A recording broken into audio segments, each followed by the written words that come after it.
There is a modern kind of exhaustion that does not come from failure. It comes from trying to become better all the time. Better habits, better skin, better sleep, better posture, better diet, better focus, better career, better morning routine, better thoughts, better boundaries, better self-esteem, better self. At first, it looks admirable.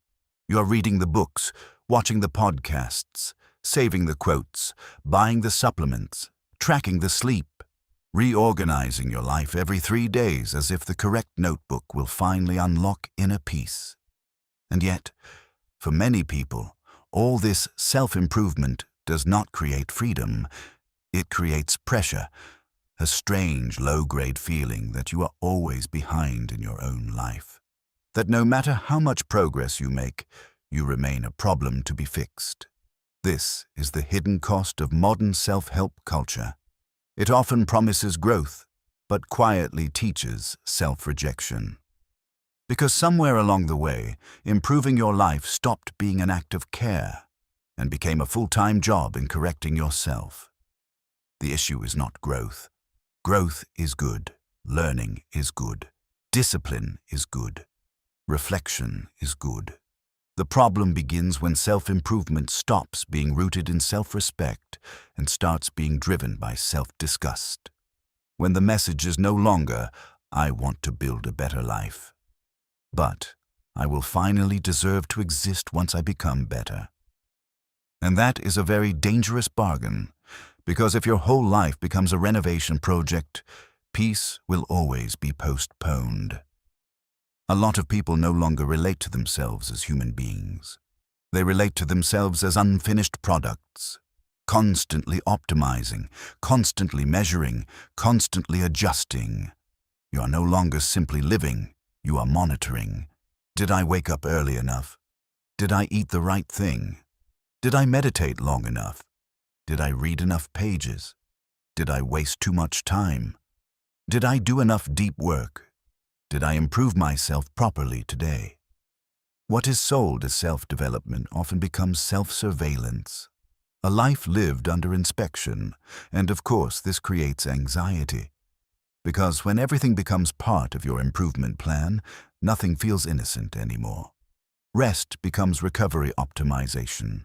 Walking becomes step count management. Journaling becomes emotional productivity. Reading becomes intellectual capital. Even hobbies begin auditioning for usefulness. We are told this is discipline. Sometimes it is. But often it is insecurity wearing a very organized outfit.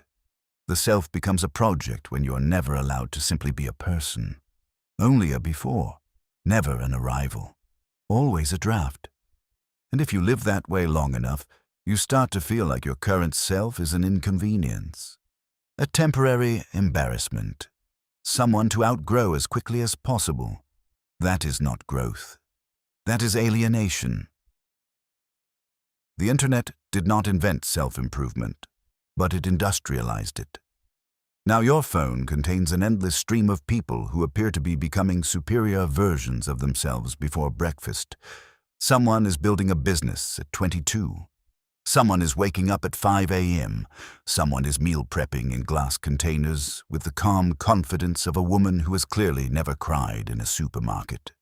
Someone is tracking hormones, habits, water intake, protein intake, steps, sleep cycles, dopamine levels, and probably the emotional life of her kettle.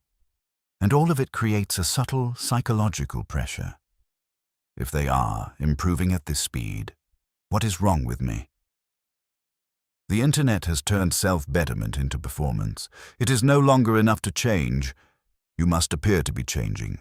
You must brand the transformation. Film it, post it, package it, narrate it. Make your suffering aesthetically pleasing enough to earn engagement. And that changes the whole spirit of growth. Because real growth is repetitive, private, and often deeply unphotogenic. It looks like saying no to what is bad for you again. Going for the walk again, having the honest conversation again, getting up after disappointment again. It does not always look impressive. But the internet teaches us to chase visible change over meaningful change. And visible change is addictive, because it wins approval faster. There is a reason people get stuck consuming self-help without changing very much. It is because improvement itself can become a dopamine loop. Planning change feels good. Buying the book feels good. Starting the routine feels good. Watching the video about discipline feels good. Downloading the habit tracker feels good. It creates the feeling of movement before any real movement has happened. You get the emotional reward of progress without yet paying the cost of consistency. That is why some people keep restarting their lives. Every Monday, every New Year, every month, every time they feel uncomfortable. They do not need a new life plan. They need tolerance for the boring middle. Because actual change is not thrilling for very long. It becomes repetitive, ordinary, unglamorous. And this is where many people abandon the process. Not because it is not working, but because it no longer feels emotionally exciting. This is why self-improvement content can become a substitute for self-improvement itself. You keep consuming advice instead of embodying it. You keep researching healing instead of practicing it. You keep curating a future self instead of inhabiting your current life. And slowly, the fantasy of becoming better becomes easier to love than the discipline of changing. At the heart of toxic self-improvement is often one quiet belief. I am not enough as I am, not I want to grow, not I want to learn, but I am unacceptable in my current form. This belief can come from many places. Childhood criticism, comparison, perfectionism, bullying, social media, achievement-based love, a culture that values output more than humanity. And once this belief takes hold, even healthy goals become contaminated. You do not exercise because movement supports your life. You exercise because your body feels like a public apology. You do not build discipline because it helps you become trustworthy to yourself. You build discipline because you are afraid of being ordinary. You do not want success because it aligns with your gifts. You want success because you think failure would confirm your worst fear, that you were never enough to begin with. This is why some people improve constantly and still feel miserable. Because the engine underneath the improvement is shame. And shame never says, "Well done, that's enough." It always moves the target. Lose the weight. Now fix the skin. Fix the skin. Now fix the income. Fix the income. Now fix the personality. Fix the personality. Now become more magnetic, more productive, more feminine, more healed, more calm, more interesting, more optimized, more everything. Shame is an infinite staircase. It does not end in peace. It ends in exhaustion. So, what do you do instead? You do not reject growth. You change your relationship to it. First, choose one real problem, not your entire personality. One actual point of friction in your life. Maybe your sleep is wrecked. Maybe your money is chaotic. Maybe your attention is broken. Maybe your boundaries are weak. Maybe your environment is overwhelming. Start there. Growth becomes sustainable when it is specific. Second, stop trying to improve every category of life at once. A person who is trying to fix their body, career, mind, social life, relationships, finances, productivity, and spiritual life simultaneously will usually end up doing one thing very well: collapsing. Third, ask a better question. Instead of asking, "How do I become better?" ask, "What would make life more peaceful, more honest, or more stable right now?"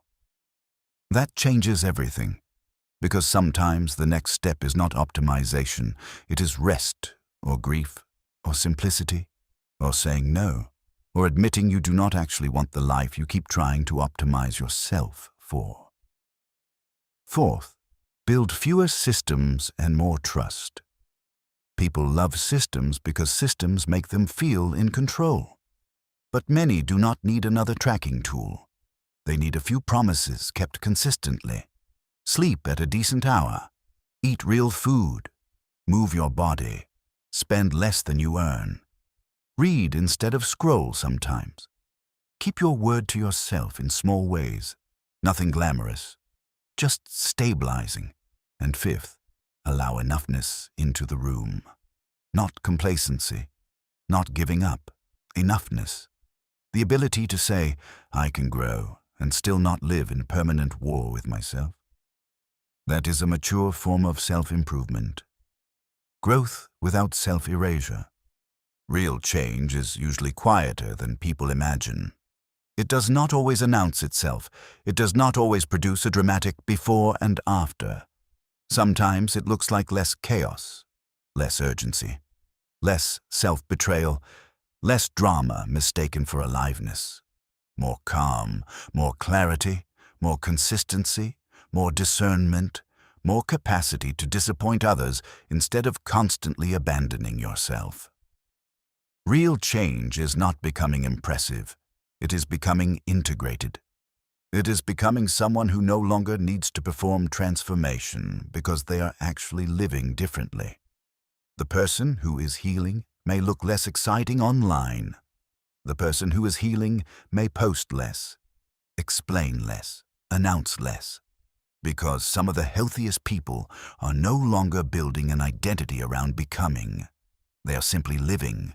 They are cooking dinner, going for walks, paying bills, reading good books, doing their work, protecting their attention, keeping their circle clean, letting life be a life instead of a self-improvement documentary narrated by anxiety. That may sound small. It is not small. It is freedom. Self-improvement is making many people miserable not because growth is bad, but because modern culture has taught them to approach growth through fear. Fear of being left behind. Fear of being unattractive. Fear of being ordinary. Fear of not mattering. Fear of wasting potential. Fear of not becoming someone worth admiring. And fear is a terrible architect. It builds impressive prisons. The answer is not to stop evolving. The answer is to stop relating to yourself like a defective machine. You are not a project. You are a person. A person who can learn, a person who can change, a person who can become more disciplined, more focused, more honest, more peaceful. But none of that requires self-hatred. None of that requires treating your life like a constant emergency. And none of that requires postponing your right to exist until you become better. Maybe the deepest form of self-improvement is not optimization. Maybe it is reconciliation, learning how to grow without turning your own soul into a construction site, learning how to become more without believing you are nothing now, learning how to improve your life from self-respect, not self-contempt. That is slower, less marketable, less exciting to the algorithm, but it has one advantage. It actually leads somewhere worth living. If this essay helped you see self-improvement a little more clearly, subscribe to Atlas of Becoming. This channel is a quiet place for essays on psychology, burnout, modern life, emotional patterns, attention, and the long process of becoming someone you do not need to constantly repair. Not through noise, not through performance, but through understanding.